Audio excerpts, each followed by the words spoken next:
¿Qué tal? ¿Alguna vez han pensado en un libro de historia gigante, pero gigante de verdad? Tanto que sus páginas no son de papel, sino que son los muros de toda una ciudad. Pues aunque suene a fantasía, algo muy parecido pasó en México.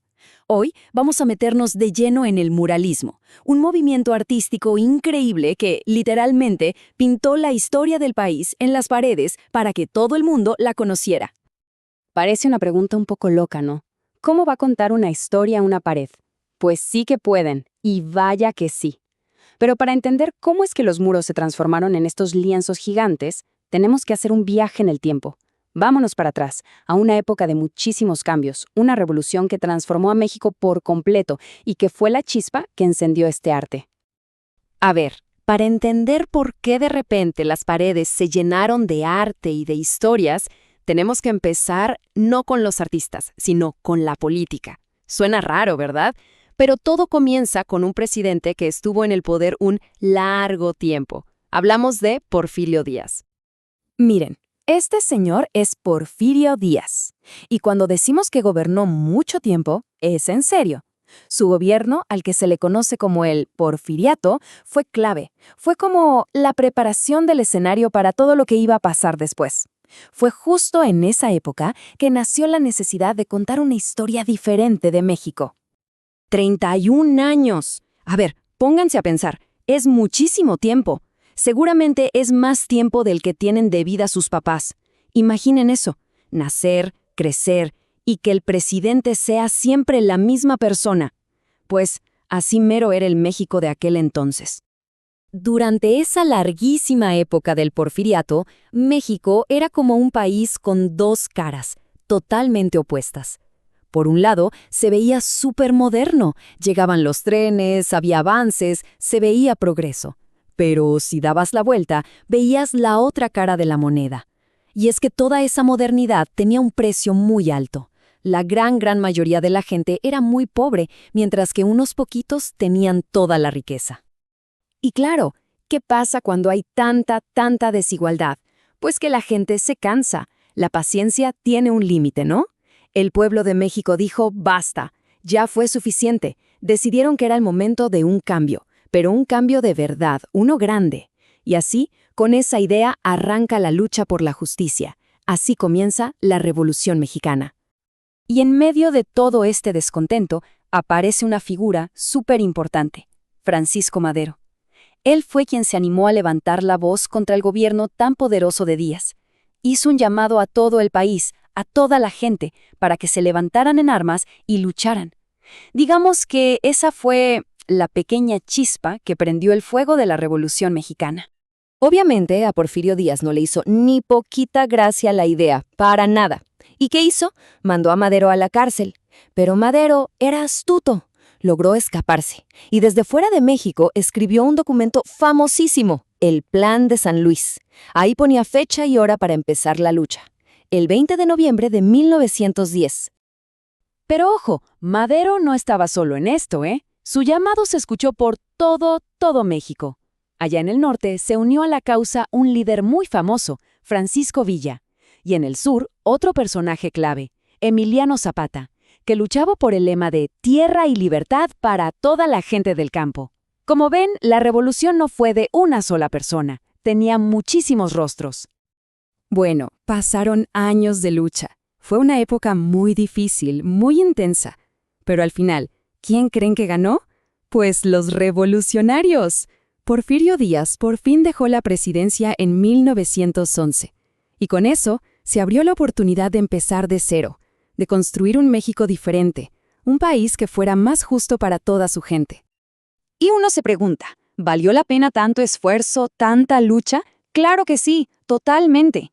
Uno de los resultados más importantes fue la creación de una nueva constitución en 1917.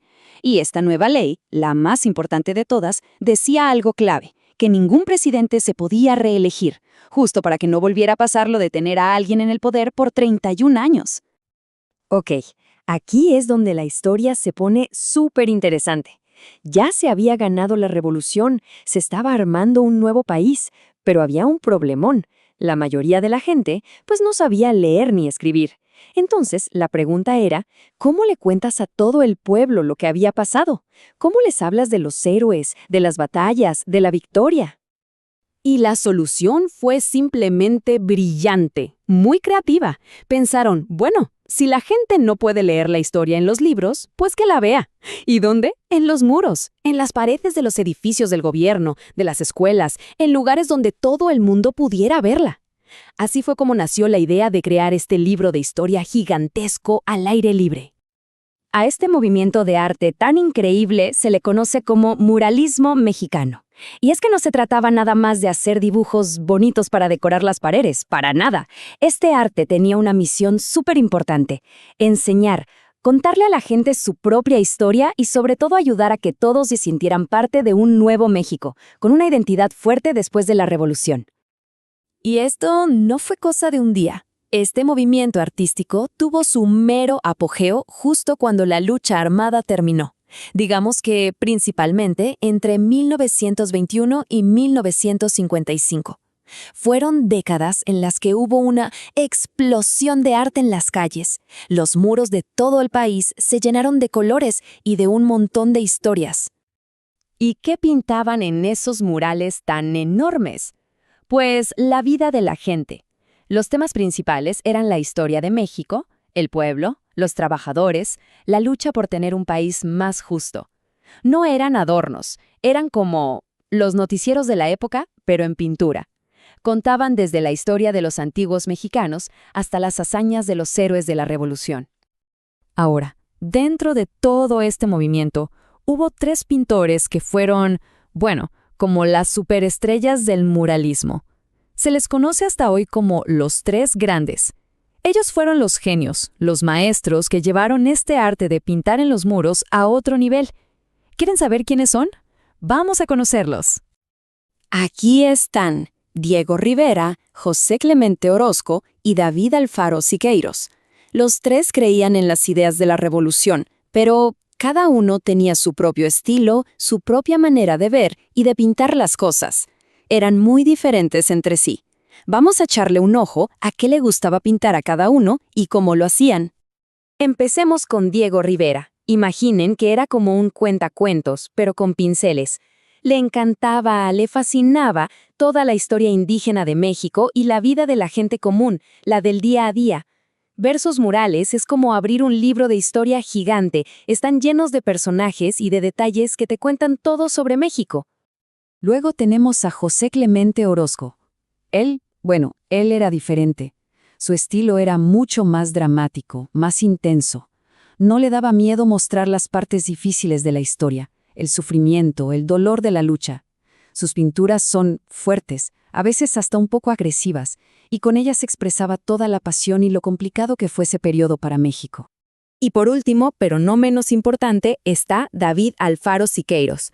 Él era quizá el más político de los 3, y le encantaba experimentar. Sus murales son pura energía, parecen que se están moviendo.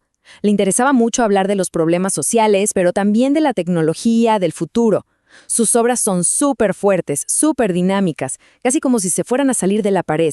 Entonces, vimos cómo los muralistas pintaron la historia de su época para que todos la entendieran. Y eso nos deja con una pregunta bien interesante. Si hoy nos dieran un muro en blanco, uno gigante, ¿qué historia de nuestro tiempo pintaríamos ahí? ¿Qué cosa importante de lo que pasa ahora quisiéramos contarle a la gente del futuro? Es una buena pregunta para quedarse pensando, ¿no?